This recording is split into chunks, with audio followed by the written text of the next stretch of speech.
The term social status doesn't have much meaning for Harry Potter and his allies, but the rest of the wizarding world clearly relies on class distinctions that separate magic users according to wealth, blood purity, muggle bias, and other such irrelevant factors. What's important to consider, however, is the fact that social status in Harry Potter works both positively and negatively, that is, it applies to protagonists and antagonists in equal but opposite ways. For instance, Draco Malfoy constantly makes arrogant references to his family's privilege while scorning the Weasleys and the Longbottoms.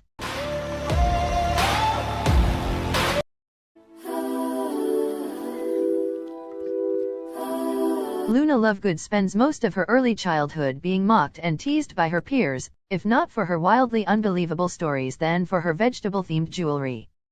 As the daughter of Xenophilius Lovegood, the editor of the Quibbler, Luna has inherited two things from her father, those being a penchant for the bizarre and a total lack of care for what anyone else thinks of her.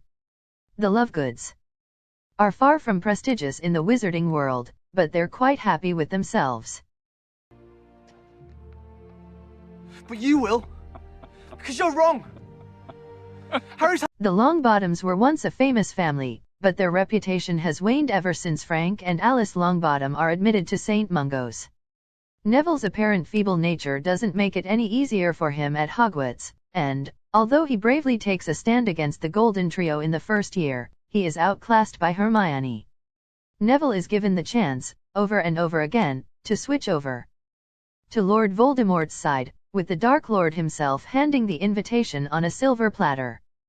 The hero of Gryffindor knows where he stands, though.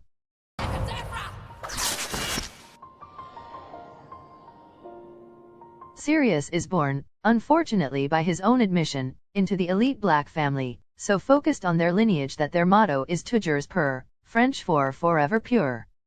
He discards the name as soon as he is humanly able, for which he is burnt off the family tree. After spending a dozen years in Azkaban, Sirius becomes the lowest of the low, believed by the entire world to be the reason for James and Lily Potter's deaths.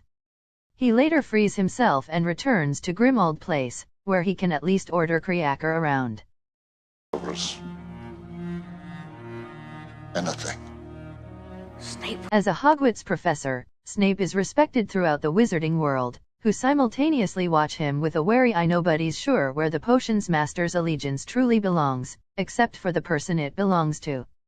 Snape's community standing utterly collapses after he murders Albus Dumbledore, at which point the only group where he has any dignity remaining are the Death Eaters. Snape's honor is eventually restored and taken to incredible heights, but this occurs only posthumously.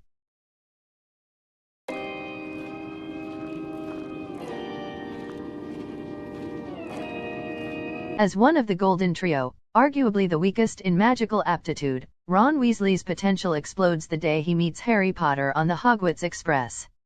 However, it is crucial to note that there isn't any kind of nepotism involved. Whatever Ron earns is his alone and not due to either Harry's or Hermione's grave. He makes the Weasleys prouder than they have ever been, and magical society, in general, has celebrated Ron's role in Lord Voldemort's ultimate defeat.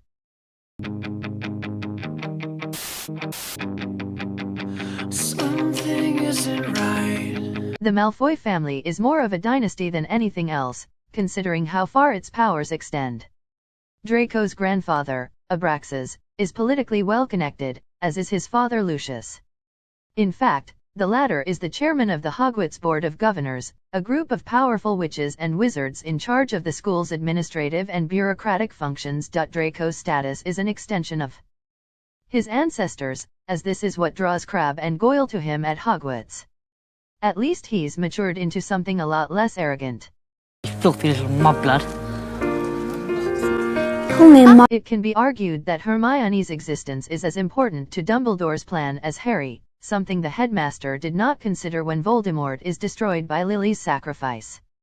She isn't a firecracker as much as a nuclear bomb of energy, intelligence, and hope. She's the team glue that holds fast against all odds. Of course, Hermione's societal position is magnified when she becomes the Minister for Magic. This very minute.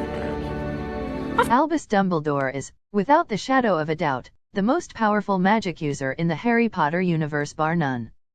Lord Voldemort is petrified of the old man and has been so since his time as a pupil in the 1930s and 40s. The headmaster of Hogwarts commands the ultimate admiration from every corner of the globe and has even been offered political power by the Ministry of Magic. Dumbledore's popularity is eclipsed only by his peerless intellect. Who's that teacher talking to Professor Quirrell? Harry Potter, the chosen one, the boy who lived, is more famous than anyone else in existence, having been the sole survivor during Lord Voldemort's first reign of terror. His prominence takes a dip over his last few years at Hogwarts, but Harry's subsequent defeat of the Dark Lord cements his name among the annals of history. Nobody in the wizarding world is going to forget Harry Potter for decades, if not centuries. If social status is a measure of how much influence someone has on others, Tom Riddle, Jr. wins hands down. Not only is he eerily dominant while studying at Hogwarts, but his rise to power also makes him far more threatening. Voldemort's strength derives from his secrecy, but there is no magic user who does not know his name, a name which carries enough terror to silence those who might utter it. There hasn't been a single entity in over 100 years who has caused as much terror, anguish, and havoc as Lord Voldemort.